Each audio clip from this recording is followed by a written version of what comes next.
दिमाग में, अकल में सरकार की नूरानियत ना आई। अबू बकर सिद्दीक की ज़हन में और समझ में आ गई। अबू जहल ने देखा तो कहा ये तो हम ही जैसे हैं। उसने सिर्फ बशरियत को देखा, उसने मोटी नजर रख के सरकार के ज़ाहिर को देखा। सिद्दीक अकबर ने ज़ाहिर भी देखा और बातिन भी देखा, सरकार की बशरियत भी देखी, नूरानियत भी देखी। तो जिस तरह सरकार की नूरानियत हर समझ में नहीं आती, हर अकल में, हर सोच में नहीं आती, तो इस तरह जो रब्बे ज़ुल जलाल ने कलाम आपकी नूरानियत के साथ किया है, वो कलाम भी हर बंदे की समझ में नहीं आता।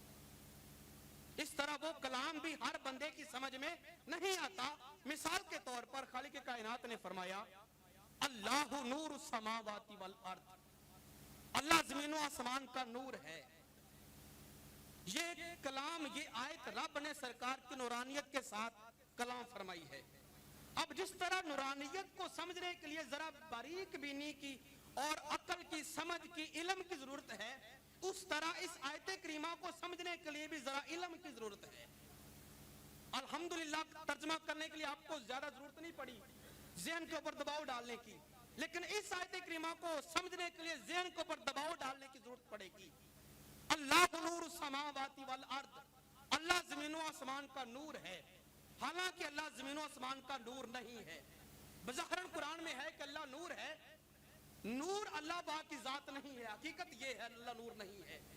क्यों कि नूर तो कहते हैं लाइट को, रोशनी को, शुआ को। ये लाइट चल रही है, इसका नूर है। तो क्या हमारा खुदा ये लाइट है, ये रोशनी है, ये नूर है? नहीं, वो जात नूर नहीं है, बल्कि मुफस्सिरीन किराम फरमाते हैं आई मुनव्विरुन, अल्लाह नूर समावाति वल अर्द, आई मुनव्विरु समावाति वल अर्द, अल्लाह ज़मीन व आसमानों का नूर नहीं, बल्कि ज़मीन व आसमान को मुनव्वर करने वाला है, रोशन करने वाला है। तो ये जो मुनव्वर का माना किया, रोशन करने वाले का माना किया, ये थोड़ा सा इल्म होने के बावजूद किया। अगर इल्म ना होता, समझ ना होती, अकल ना होती, तो फिर हम ये आयत करीमा समझ नहीं सकते थे। क्यों? ये आयत करीमा का मफहूम थोड़ा सा आयत मुहकम से जरा मुश्किल है, क्योंकि ये कलाम सरकार की नूरानियत के साथ हुआ है, नूरानियत के साथ हुआ है। अब ऐसे ही खालिक कायनात ने दूसरी आयत करीमा भी कुरान पाक में शाह फरमाई कि कुल इन्नमा अना बशरुम मिस्लुकुम, सरकार फरमा रहे हैं कि लोगों मैं भी तुम जैसा बशर हूं। अब हकीकत हाल ऐसी नहीं है। फरमा रहे हैं कि मैं तुम जैसा बशर हूं, हालांकि सरकार हम जैसे बशर नहीं है। हमारी बशरियत में और आपकी बशरियत में ज़मीन व आसमान का फर्क है। हमारे सामने दीवार आ जाए तो दीवार के पार हमारी आंख, हमारी बशरियत देख नहीं सकती, लेकिन सरकार की बशरियत ऐसी है कि ये जितने भी पहाड़ हैं, जितनी भी दीवारें हैं, जितने भी जंगलात हैं, जितने भी ये फासले हैं, सरकार के सामने ये कोई हैसियत रखते ही नहीं है।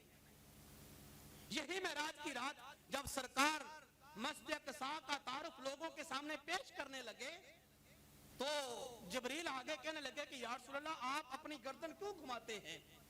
मस्जिद अक़सा को देखने के लिए अपनी गर्दन क्यों घुमाते हैं? हम जो आपके नौकर और खादिम मौजूद हैं, आप अपना चेहरा सामने ही रखें, हम मस्जिद को उठा के आपके सामने पेश कर देते हैं। हमारी बशरियत और आप सरकार की बशरियत में ज़मीन व आसमान का फर्क है।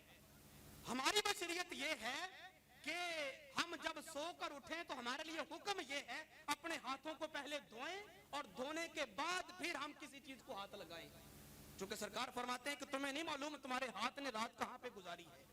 अच्छी बुरी जगह पे लग सकता है, हाथ नापाक और पाक हो सकता है। ये हमारी बशरियत है, लेकिन सरकार के लिए ये हुक्म नहीं है। सरकार सुबह उठे बगैर वुजू किए आपने प्याले के अंदर अपना हाथ मुबारक रखा, जो ही हाथ रखा तो पांचों उंगलियों से पानी के 5 दरिया जारी हो गए। हमारी बशरियत में, सरकार की बशरियत में ज़मीन व आसमान का फर्क है।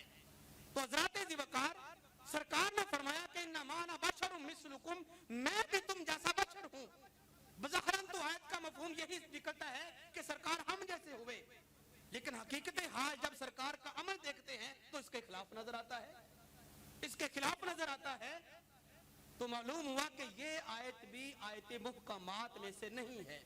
इस आयत करीमा का ताल्लुक اس کا نزول سرکار کی نورانیت پر ہوا ہے، تو جس طرح سرکار کی نورانیت کو سمجھنا بڑا مشکل ہے، اس طرح اس کے ساتھ جو رب ذوالجلال نے کلام کیا اس کلام کو بھی سمجھنا بڑا مشکل ہے۔ بغیر کسی تفسیر کے، بغیر کسی علم کے، بغیر کسی عالم اور یا استاد کے ہم ایسی آیات کو سمجھ نہیں سکتے، اور ایسی آیات سے ہم کوئی حکم بھی اخذ نہیں کر سکتے، کوئی مسئلہ بھی نہیں لے سکتے، کوئی عقیدہ بھی نہیں بنا سکتے۔